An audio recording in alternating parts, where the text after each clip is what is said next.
Ministro de Justiça HTT, Igreja Católica Carismática Timor-Leste, é ilegal, no uso pessoal que envolve tem que responsabilizar.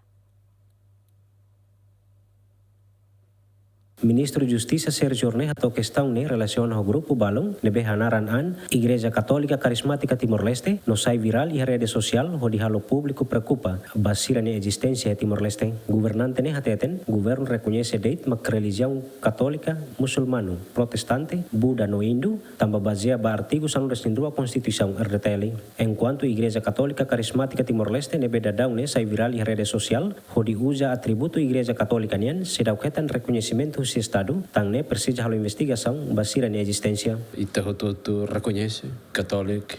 e direito que nebe Itahototo preserva e no derhanesan a que das 500 e tal anos libacotok que historicamente ita orgulho hamonto com religião ainda né habot itania convicção, habot itania fé e direciona itania vida e espiritualidade humana, bairro. E basira nebe Laos, ahonai dane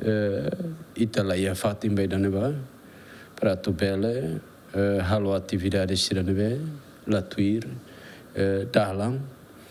tanto se sira saya nessa cara associação sira cara que halo atividades religiosas tem que integra vai a lei não mais vai universalmente e a reconhecimento e a mundo internacional. Sira raci tem que responsabilidade porque itala é razão para tu bela haklaken informação falsa vai a comunidade ba ignorância que desconhecimento se cidadão sira nela o cidadão dia.